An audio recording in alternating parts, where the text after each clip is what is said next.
Okay, so we have here, Vayidaber, yes, Vayidaber Hashem Moshe. Hashem spoke to Moshe Lamar. Now, Lamar normally means to tell over, to say over. Hashem spoke to Moshe to say over. And he continues and he says, Shlach l'cha anashim, send for yourself, people, v'yasuru es Eretz Canaan, and they will spy out the land of Israel, called Eretz Canaan, asher ani noisin l'bnei Yisrael, that I am giving to the Jewish people. Each one is a leader of the tribes. They should send. Everyone a chieftain amongst them. Each one a chieftain among them. And that's the verse that's the first two verses where Hashem tells Moshe about sending out the spies. Now, the word lamar, as I just mentioned, it normally means to tell over to the Jewish people. However, who was Hashem really talking to? Really talking to Moshe, and it's really important for Moshe to know this. Now, why did the Jewish people need to know about this? What would the benefit be for the Jews to know? Basically, Moshe is going to tell them, here, you want spies? Here, he's going to appoint the spies. Why do they have to know that it's Hashem sending the spies? That's Hashem said, say it over. What does the word lamar mean? Does it mean that Moshe is supposed to say it over to the Jewish people? Or is there another meaning of lamar? Sometimes lamar actually means that it's like quoting. This is what Hashem said to Moshe, but often it means to say over to the Jewish people. The other thing is, this is really more of a dialogue between Moshe and Hashem, not for Moshe really to tell over to the Jewish people. So the first thing is that the Ohr Hachaim says, well, first of all, it seems like if Moshe is meant to tell something to the Jewish people, Hashem has to tell him that. Otherwise, Moshe doesn't really have the right to say it over to the Jewish people. So that's the first thing that the Ohr Hachaim mentions, is that Moshe, just having to do with this dynamic as Moshe being the leader, we do have to realize that not everything that Hashem told Moshe was meant to tell to the Jewish people, and to the extent that he wasn't really allowed to tell the Jewish people unless he was told to. So here it was meant to just permit him to tell it to the Jewish people. That's the first thought. Then the Ohr Hachaim says, well, there's another idea here. Now, we know that this whole story is it's a very complicated story, sending out these spies, because we know that really Hashem didn't want them to send out the spies, but Moshe maybe also didn't want to send them, but the Jewish people wanted, and Moshe still asked Hashem, and Hashem said, like, okay, you could send them. I'm not telling you to, but if you want to, you can. Along those lines, it creates a whole big question, which the Ohr Hachaim deals with and goes into different elements of it. Number one, like, for example, he's going to deal with Shlach l'cha, send for yourself, which we'll soon see what that refers to. What does it mean, send for yourself spies to spy out the land? And another idea here is, like, did Moshe actually, was he against it? Was he for it? How much against it was he? So did Hashem tell him you should or you can? So the second thought that the Ohr Hachaim says is, why it says lamar? The reason why it says lamar is that you should tell the Jewish people that I am the one who's telling you this. In other words, don't make it look like it's coming from you. Make it look like it's coming from me, that I am saying Shlach l'cha anashim. I am saying send for yourself, people. Why?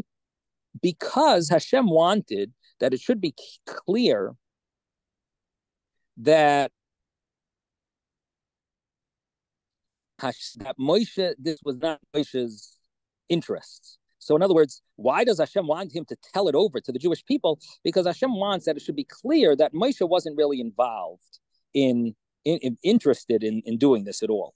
So it was not Moshe's interest. Now you have to think about this. Hashem promised the Jewish people the land of Israel. The Jewish people, normally, when you get a gift, you should be thankful and appreciative. And instead, what were they doing? I'm not sure if it's a good gift. We're going to check it out. We want to see it. So it's somewhat insulting. Now, the pasuk is telling us that Hashem told Moshe, you know what? They want to see it. Tell them that I said that they could see it. And the meaning behind that is that it would ultimately make Moshe look more righteous in everyone's eyes, and that's what it was the truth, that Moshe was not interested in this. And so that would be a reason why Hashem would want him to tell the Jewish people that I'm the one who okayed it. I'm okaying it. So no, it's not that Moshe's idea. It's really Hashem told him, tell the Jewish people that I'm the one who's behind this. I'm offering it to you. If you want to go check it out, you can. Now, the next thing that Ohr Hachaim says is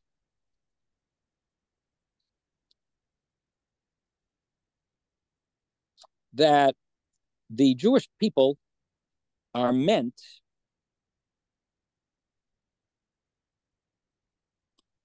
to specifically follow the way Hashem said to do it. You need to send these people, do it this way. In other words, Hashem wanted Moshe to specifically tell it over the way that it is in specifically this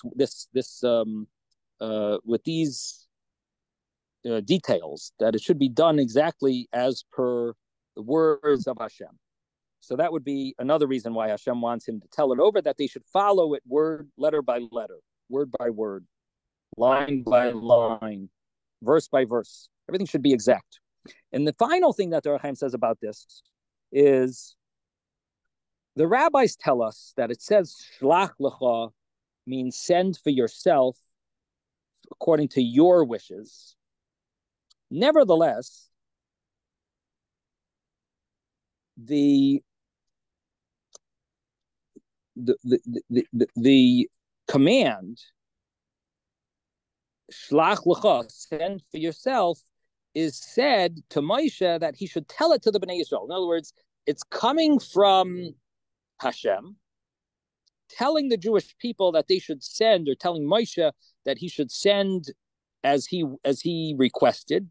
Lecha, Shlach lecha, which means l'daitcha, according to your interest, which basically meant that this was what the Jewish people wanted, and Hashem okayed it.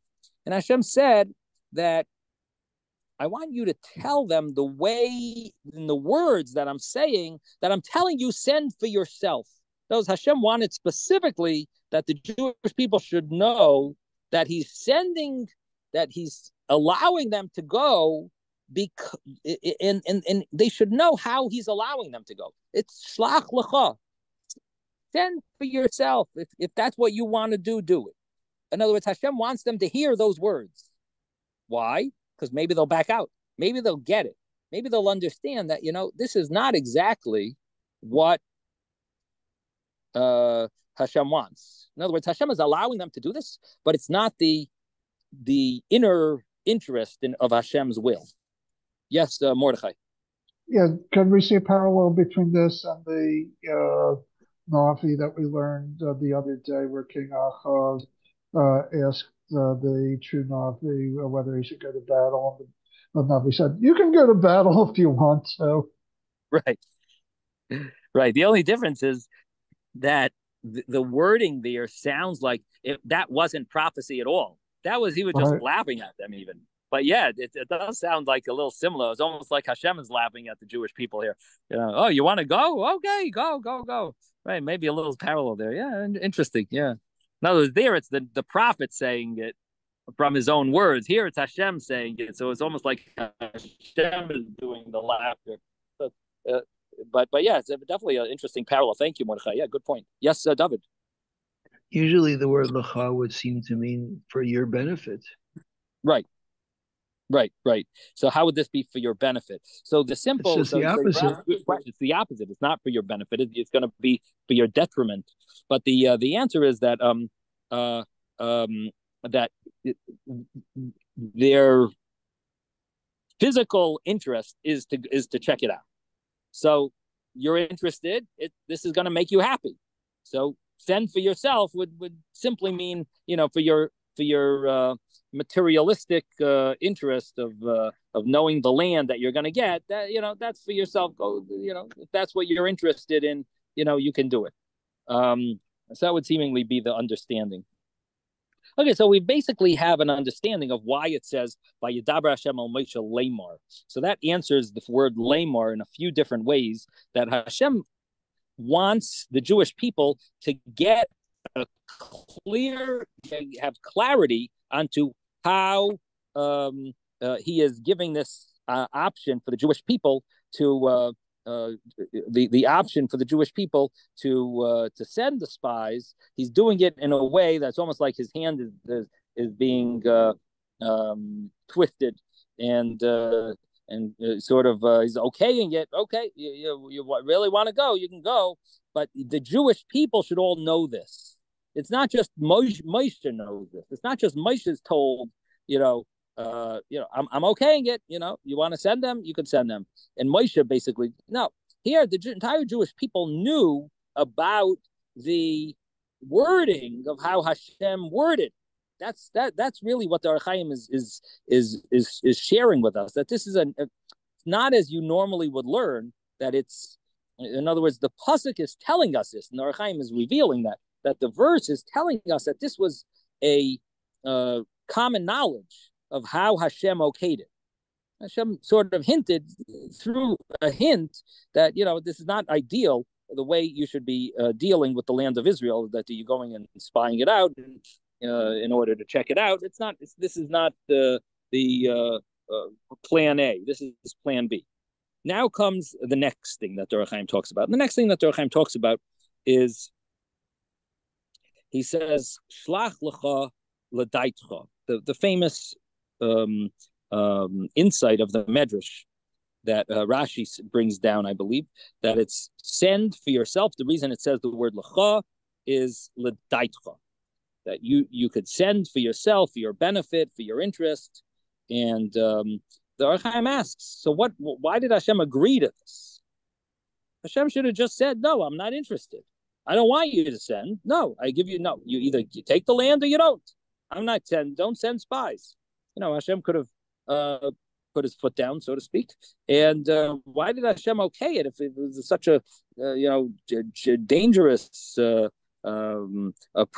permit was such a dangerous thing?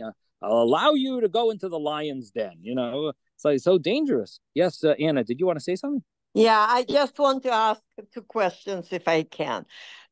First of all, why Moses did not talk about this with Jewish people? Why didn't he explain that this is not the right way to do it? I understand that for Hashem, it's always a matter of free choice. That's why maybe it's another test to see if people really are ready to make a free choice and make it very reasonable. But why Moses did not talk to people? This is question one. Question two, because in the past, he was always a word of wisdom. He was always one who would stop people from doing silly, foolish things. Second one, if it's anything known about instigators, people who really trying to, steer the problem and explain, we need to check, we cannot trust, we cannot do it just full-hearted. Can you please tell us? So the first question is why he didn't protect the Jewish people and sort of like explain it. The Ohr Hachaim touches on this, and he says that number one, possible Moshe didn't catch on to this fully, to the whole, situation of, he uses this idea in part of his explanations in this parsha, that it could be Moshe didn't catch on. So I don't know if he specifically refers to this, to this specific explanation, because he goes through a number of different interpretations, but he does mention that idea that there is a way of understanding it that Moshe maybe didn't exactly catch on. The second thing is, it could be that Hashem wanted it to be in a way that it's a little vague, and it's up to people if they really want to take the hint or not. So, that's one understanding. The other understanding is possibly or that's two understandings, I should say. The other understanding is that maybe he did sort of try to discourage them, and they refused to accept it. They said, no, we want to go. They were like stubborn in what they wanted to. So maybe they did catch on, and he caught on and they caught on, and yet they still, their desire was, was more than, was too much. They couldn't just say, okay, we'll just accept it. They were, intellectual people who wanted to have their say. They felt, we're out of slavery now. We're now humans.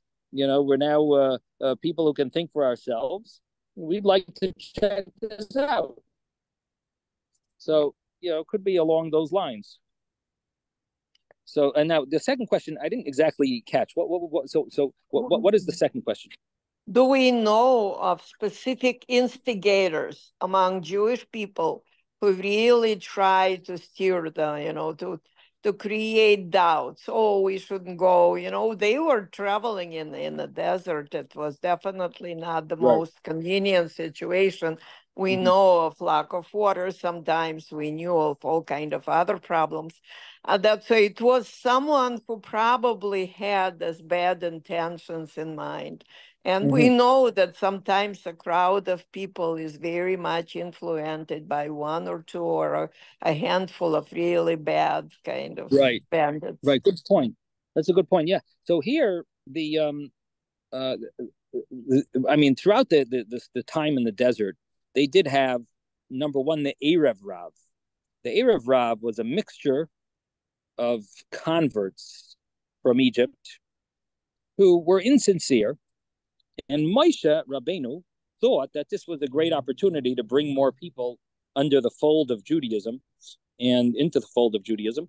And he accepted them without asking Hashem. And what ended up happening was they were the instigators of most of the sins, or maybe even all the sins that we had in the desert. They were basically behind all of it. And the same thing here, that, of course, we consider the spies to be instigators, because they came back, 10 of them came back with bad reports. And so they were obviously, number one, instigators of spreading a bad rumor about Israel. But number two, you're right. There must have been amongst the people, some of the people were more into it than others, and ultimately got everyone into it. But now there was also there were people as well in the desert that were instigators, were like Dasan and Aviram, Kairach. So we did have other instigators of other in other scenarios as well. So we had the Erev Rav, we have Dasan, Aviram, we have Kairach. We had issues with rebellious people throughout, and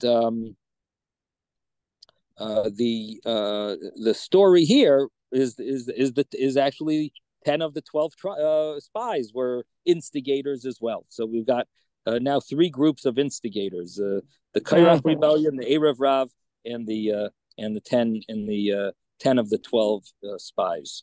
So definitely there are instigators that are getting others. Thank you for explaining.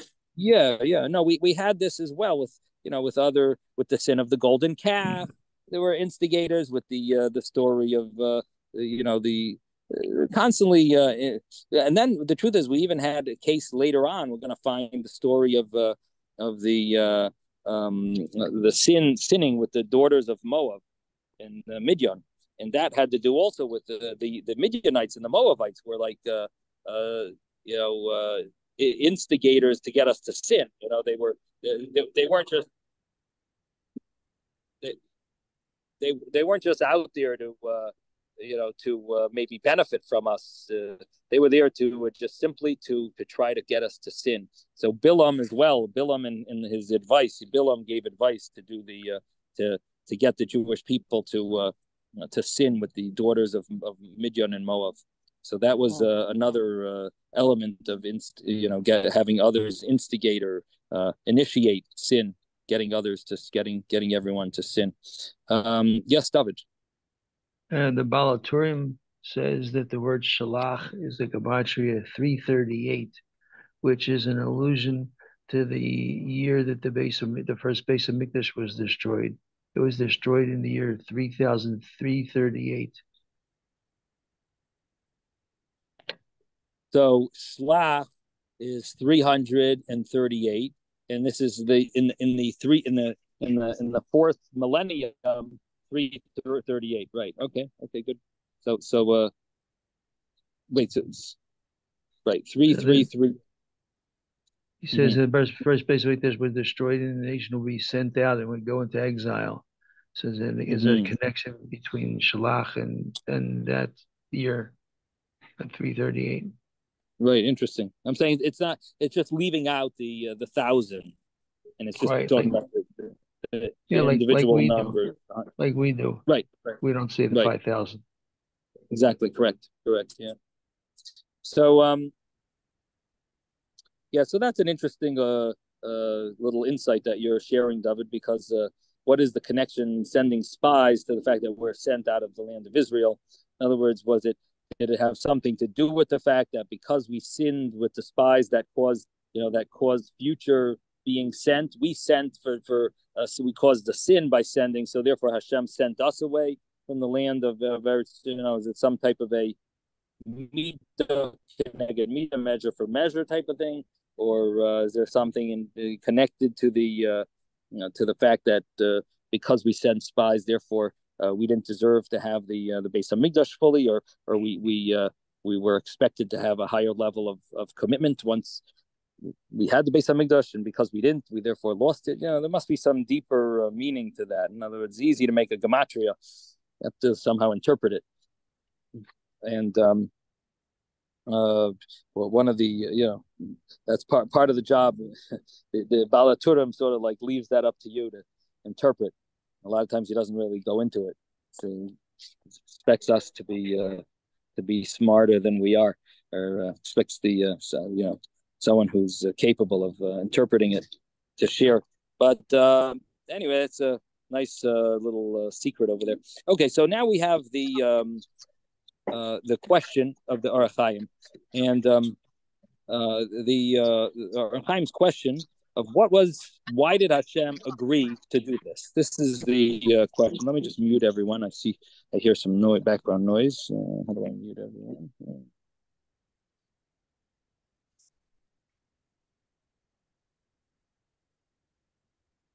Okay, so we have the question of the Ohr Hachaim. Why is Hashem agreeing to send these spies? So the first thing the Ohr Hachaim says is, think about what happened in Joshua's time. Did Joshua send spies to the land of Israel when he actually went to Israel? After they were 40 years in the desert, Moses passed away, and then Joshua took over. And what did he do when he wanted to bring the Jewish people to Israel right after Moses died, a little shortly afterwards? Moses died on Zion Adar, and they went to Israel in the month of Nisan, about 30 days later or so. And so they entered the land of Israel, and did Joshua send spies? The answer is yes, he did. So was it such a bad thing sending spies? Obviously not. We find Joshua did it, and obviously it's not a terrible thing to send spies. And second of all, the people that he chose to send as spies, they were known to be righteous. So maybe it wasn't so bad. So in other words, the question was, why did Hashem agree to sending the spies? And the answer is that, number one, it wasn't such a bad thing. Yeshua sent them, and it was actually very he had positive response. And number two, the people that were chosen were righteous. And then the Ohr Hachaim continues. And I'm just going to have to pull it up here. If any of you have any questions, feel free to just cut me off, because I'm not going to be able to see your hands. I'm on the phone, so I can't really see your hands. I'm just pulling up the Ohr Hachaim here. Rabbi? The way it was done, Rebbe, the question, I think, is the way Yehoshua did it was, you want to send spies? Fine. Get two guys who can act like spies, and whatever experience they have, and they go in quietly. Here, there was a whole production and selection of people and a big crowd. This is like Havdil, but I'm saying, imagine if you want to do something, and you're making a big deal out of it instead of just quietly sending your spies. But logically, I understand what you're saying in today's day and age when you have the internet and people are going to be taking pictures and these people are going on a spy mission and everyone's finds out that, but in those days, the Jewish people were in their own camp. So what's the difference? 10 people or 2 people? I don't know if it really makes much of a difference. It's the big deal that you make out of it. Here, the whole crowd is now hearing, oh, we're getting spies, and we're selecting people, and we're doing things. It involves everybody instead of and I don't think it's a matter of, communicating. There was nothing that they needed to have more or do more than what they had then, in terms of, I'm not saying technology.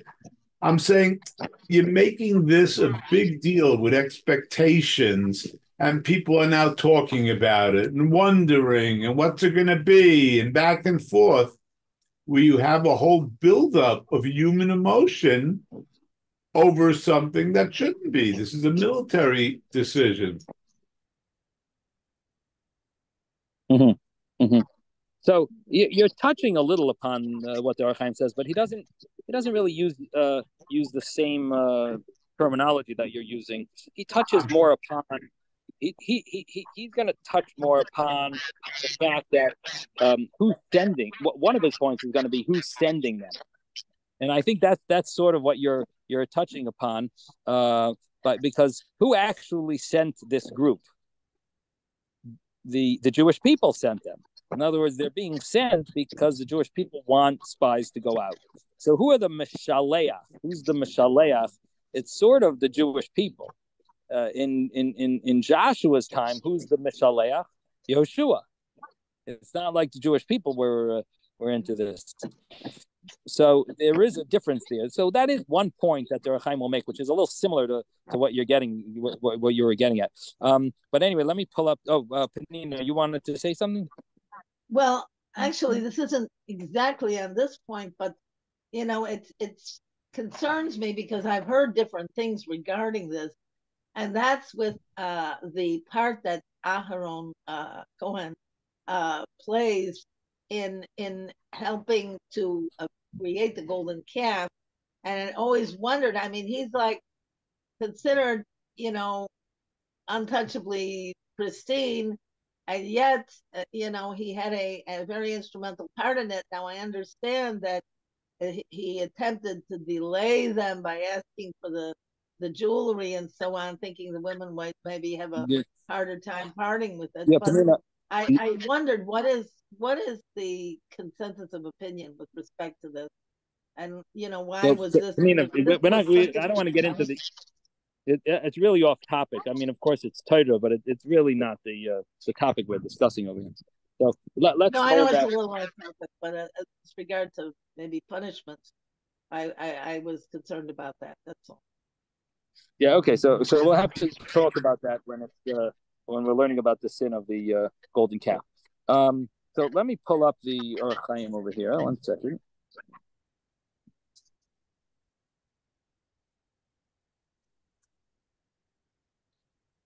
Okay. Oh, it's not working.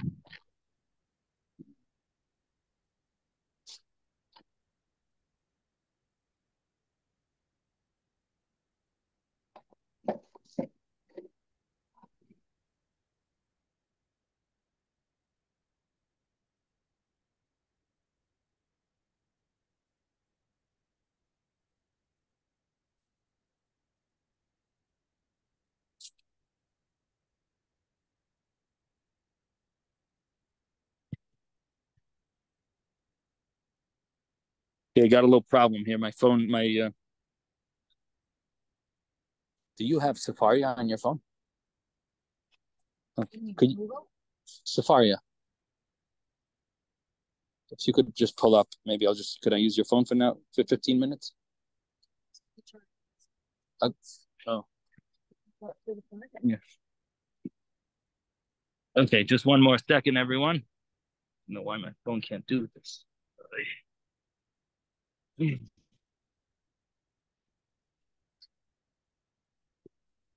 Wait, yeah. No, I don't want to go on Zoom. No, I just want Safari. I'm going to use your phone as a safe phone. Oh. Well, you don't have Safari. You have the app Safari? No, the app. I could get it on my phone. Just 2 seconds. Okay, get the I want the Ohr Hachaim on Parsha Shlach.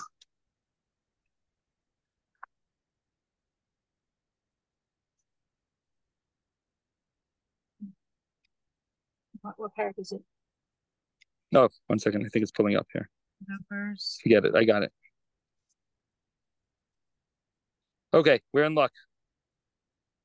Okay, everyone hear me? You all here? Yeah. Okay. Yeah. Okay, great. Okay. Yeah, sorry about that. Okay, we pulled it. We got it over here.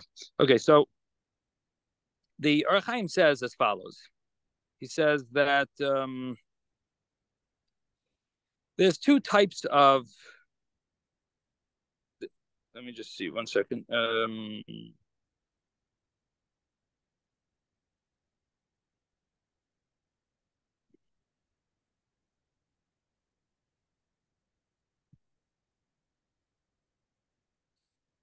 Okay, so I just mentioned the 2 things that he says about the number one is the fact that Joshua sent spies. That's obviously not a negative thing. And then he says that the people were righteous when Hashem chose them. He checked out. He knows. Not only does Hashem know what's in their mind, what they're saying, but Hashem knows what's in their hearts and what's in their kidneys, which means what they're thinking, what their interests are. And Hashem says in the Torah that they are righteous. So that's number one. Then he says that there is a medrash. This is not a well-known medrash, but the medrash says that the Jewish people came to Moshe and they said that we want to send spies. And Moshe Rabbeinu said, what do you mean? Hashem promised us the land. Why should we send spies? And they said, well, they came up with a excuse. What was their excuse? They said, well, the non-Jews, we know that they are aware that we are going to ultimately inherit the land.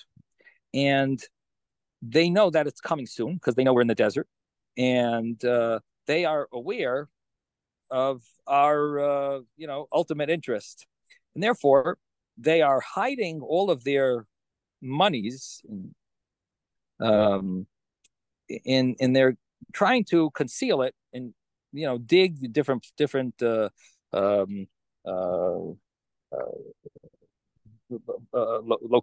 in different locations to hide all of this wealth that they have, and because they ultimately will want to come back and take their money when they get the land back, maybe later when we sin and so on. And when the Jewish people come, they're not going to find any of this. And Hashem told us that we ultimately are going to get their wealth. And it's not going to happen if we don't go and spy out the land. So we should really be going to Eretz Yisrael in order to find where they're hiding it, because we know that they're involved in a lot of diggings, and they're doing they're building themselves underground locations for their wealth, and we need to make sure that we ultimately get it as Hashem promised us. And how are we ever going to find it unless we go now and spy out the land? We'll see that we'll write down different construction projects that they're involved in and see the different areas where they're hiding things, and we'll be able to to see exactly to see the general idea of how they're doing it, or some of the specifics, where they're hiding it, what their method is, and it's reminding me of the tunnels, that so we got to know what they're up to now. So this Moshe Rabbeinu was happy with, and he says, sounds like a good idea. So this is the meaning of v'yachperu lanu es haaretz. You know what v'yachperu means? The understanding that we had was that they're going to spy out the land, but the word chafira also means to dig. So in other words, they're going to check out the different diggings of where they where they're hiding this wealth. And when Moshe Rabbeinu heard this, he got captured into their hands, meaning like it took Moshe over. Moshe Rabbeinu was like tricked into this. Now, why does it use the word he got nilkad? It was like he was like hostage. He was taken as a hostage to them. We see that it means that they did this with trickery, and it's not known what the trickery what the trickery was that they used to catch him, but there are but that's the interpretation of the medrash. So again, we have a medrash here, and the medrash says that Moshe Rabbeinu got tricked into their words. When Moshe heard about the chafiros, these diggings, so he got fooled. He got fooled into their into their words. Now, the Ohr Hachaim continues, and he says, well, there's two types of spying out of land. One way is that you want to know if this is a type of war that we need a huge army for, or just a portion of the army, and check out the strength of the nation that we're fighting. In such a situation of spying normally entails checking out one city at a time, conquering it, sieging it, conquering it, and then you deal with the next city, each city on its own. And that would be one way of spying out the land. The second way of spying out a land is you're just looking for a general idea of spying. And so he says that people want to see, they want to see what the situation is in general. And this is what the Jewish people agreed to send spies for. That they wanted to go to the entire Israel, and they wanted to, just check out if they will be able to conquer it. In other words, so it's not like how to conquer it. They want to know if they'll be able to conquer it. And if you're going to be able to conquer it, you want to check out the entire Israel. And this is what they agreed upon to do. Now, what this means is they didn't trust Hashem. In other words, Hashem told them that they're going to conquer it. So then you're going to conquer it. You just want to know how to conquer it. But if you don't trust Hashem, then you're not sure if you're going to be able to conquer it. And then you need to send spies. So that would be a second reason to send a spy. Again, the first reason is you want to know a method. And that type of sending spies is to see each city on its own, what the method will be, how many soldiers should we use, what avenue should we take, what should the strategy be. And the second type of sending spies is more for, like, is it possible to win? And that type of that really shows a problem of emunah, and that's what they failed in. Now they failed in the emunah, and they also failed in because they sort of they were looking for complaints. And this is what the Medrash says that Moshe didn't agree to. But then they came up with this trick, and they said, they're sending, we want to send spies to check out the money situation where they're hiding it. And this fits for the entire Israel. And this is where it caught Moshe, and he sent Meraglim for this purpose, because there's nothing wrong with that. Because Yoshua also had a reason to send. And if you have a reason why you're sending spies, it's good. But if you're sending spies for the general question of, I don't know if I can conquer it, that's a problem, because then you're not showing any faith in Hashem. But if you have a purpose, we have to check out the land to know where they're hiding the money. That actually is is something positive. In other words, that's a good reason why it would make sense to go check out the land of Israel. So, in other words, let's just go over what we just said. So, the point that we just said is that the Ohr Hachaim says if you're looking for a question, we don't know if we can conquer this land. We have to check and see if it's possible to conquer it. Then you really don't have faith in Hashem. But if you have a reason, no, we want to go check a certain thing out. We want to know this specific city. How do we? What's the method? How we should conquer it? Or we have to find where they're hiding the wealth.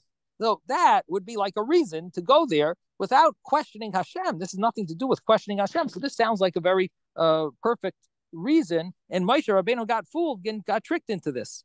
Now, wasn't really their main reason. Now, this is the meaning of Shlach Lecha, send for yourself, which means that you think that the purpose is for because they're hiding money, and you're going to find where their safes are and where their bunkers are and where their storages are hidden. So Moshe Rabbeinu says that for that type of thing, or Hashem tells Moshe, that you should know, Shlach Lecha, send for your purpose what you want to send for, but not the reason that they want. So in other words, Hashem hinted to Moshe what's going on here. In Moshe, it could be that he didn't understand Hashem's hint.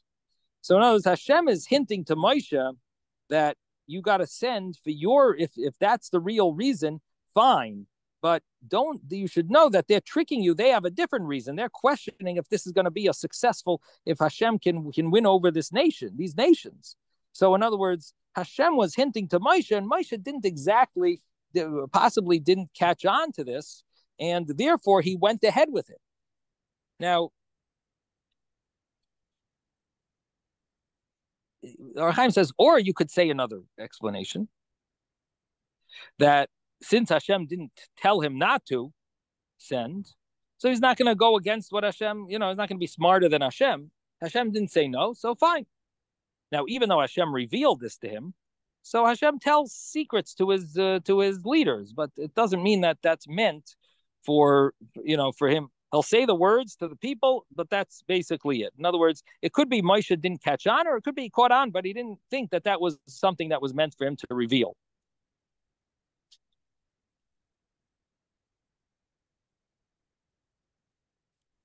Now, the Ohr Hachaim says an interesting thing here. He says, and it could be that Hashem didn't stop them because maybe there was some other greater sin that they would have ended up doing if not for this. So this was, they did their crime, and Hashem saw that it could be a worse thing would have come out. So in other words, Hashem didn't stop them. So then he has another interpretation. He says, listen, they're all righteous. And what is the meaning? So again, let's just think for a second. So it's Shlach Lecha, send for yourself. So the first interpretation we have is send for yourself, meaning the way you understand why you're sending. Make sure that's why they're going. Make sure that they know that their purpose is clearly as they explained it to you, not the trick that they told you, but really for that reason. That's number one. The next interpretation is Shlach Lecha, send for yourself. Why does it say for yourself? Because what he's saying is these people are righteous people. And he's saying that while they're in front of you, they are righteous. However, once they leave and they go, their righteousness is going to leave them. And the Ohr Hachaim says this is hinted to in the Gemara also. The Gemara says the way they went, that's how they came back. I thought they went when they were righteous. Ohr Hachaim says no. When they were here, they were righteous. Once they left, they lost their righteousness. In other words, they once they left Moshe, they lost their righteousness. It's a very Hasidic interpretation, because what it means is that when you're in front of the tzaddik, or you're in front of the Talmud Chacham, the scholar, the leader, you're in front of this holy person. So you're righteous. But once you leave, all of a sudden, you start deteriorating in your levels of righteousness. And what Hashem was telling him is, Shlach lecha, while they're in front of you, the way they are in front of you, that's how you could send them. Now he says, similar to this, you find that the meraglim that Moshe sent were wicked. And it says, because you see it from the word Shlach lecha. Now, what does that mean? What do you see from Shlach lecha that they were wicked? So he says that that's the meaning. It says Shlach lecha, that send them the way they are in front of you. Shlach lecha, the way they are in front of you, you could send them. But once if they don't take you with them, in other words, if you are not in front of them, they're not going to feel a connection to you. At least that's my understanding of the Ohr Hachaim, that if they don't feel that connection to you when they leave you, then it's not going to work. So this is what Hashem was telling him, Shlach lecha. Send, literally it means for yourself, but it means send the way they are before you. And the way he words it here is,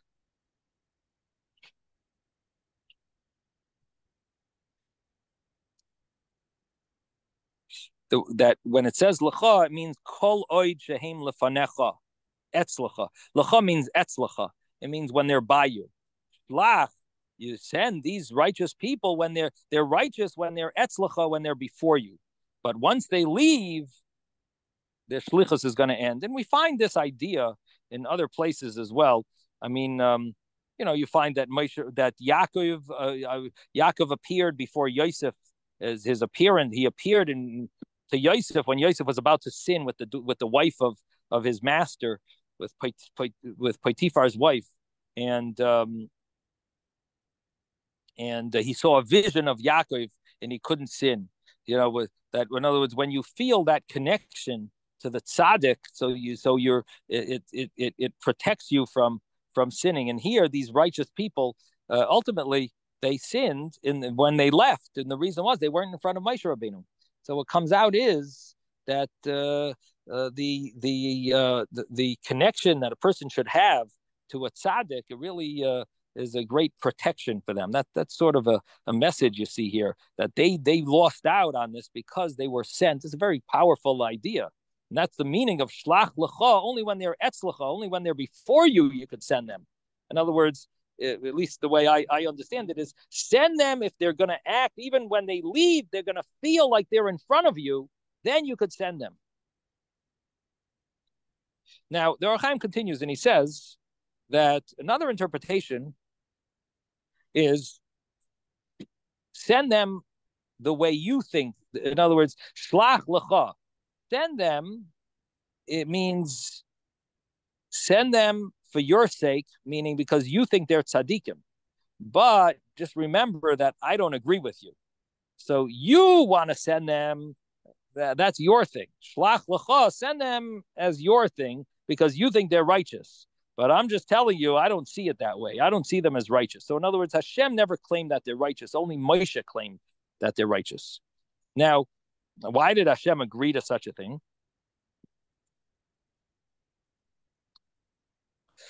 So it could be that everyone, he says, everyone wanted to send spies. There was no one who was really out of this, that didn't have an interest in sending spies. Hashem told Hashem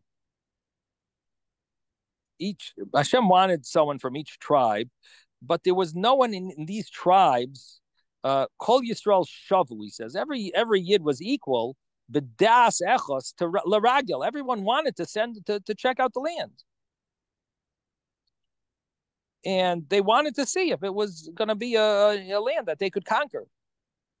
So, in other words, the entire Jewish people, there weren't anyone more righteous than them. They were basically the most righteous. They were the most righteous people, but still, they were, according to Hashem, they were sinners. Moshe thought that they were righteous, but that's only Shlach lecha, because you think that they're righteous, but you should know, I'm just throwing you a little hint, they're not exactly righteous in my eyes. That's another little... The tribe of Levi? So the thing is that it seems that Hashem wanted to send a spy from the tribes that wanted to send spies, which were all the other tribes besides Levi. So because all of them wanted to send spies, and there weren't anyone within those tribes that were righteous more than these people.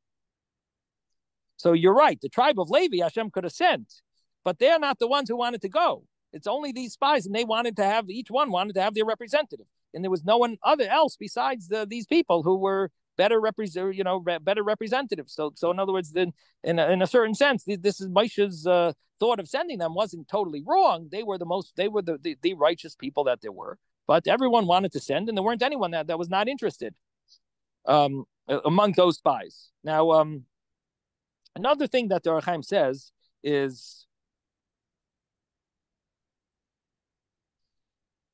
and this is what I mentioned a little earlier, that it could be that the Mishalchim, those that sent these spies, they had a bad kavanah. They had the wrong intent in mind. And that wrong intent caused a negative element in those that were sent. And it caused, because a shliach, an emissary, is similar to the person who sends him, it causes to be born in the emissary a negative techuna, negative trait, which he didn't have until now. Similar to when a righteous person sends an emissary, so they give birth into the emissary an element of holiness in the shliach mitzvah that is like a positive thing.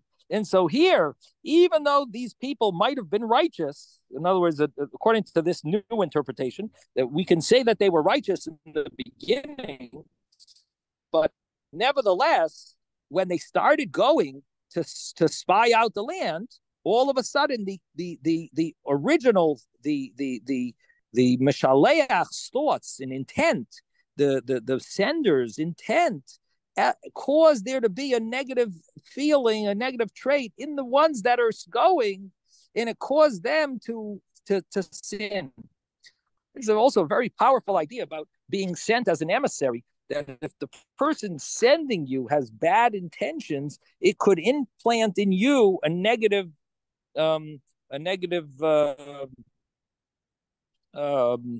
negative trait. And so when you're being sent by a righteous person, then you have a positive, then you'll have positivity. But if you're being sent by a negative person, then what ends up happening is that the negativity can, the negative intent will have an impact in the emissary. So it's really a powerful idea that being sent by a righteous person to do a mission, it's implanted in you an element of holiness and purity. Okay, so that I think gives us some good insights into the parsha. Yes, Mordechai. Yes. Why did they need to go on a mission to look for treasures when back in Tazria Mitzorah it was indicated that Hashem was going to put saras in the houses, and that was so that they should be able to find the treasures? So what it seems to me is that the portion of Tazria Mitzorah which tells us that they're going to get some treasures, that's nothing compared to what they were hoping for.